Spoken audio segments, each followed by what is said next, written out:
गे दोनों के कैला का ऊपर वाला दूर गे ए सोना आगे तोर नहीं कसूर नहीं हमर कसूर गे दोनों के कैला का ऊपर वाला दूर गे आगे शीशा के छोड़ा के तो मिलोगे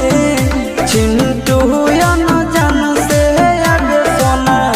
चिंटू या न जान से जोड़ी है बनावल भगवान के दोस्त न है इंसान के आगे सोना दोस्त न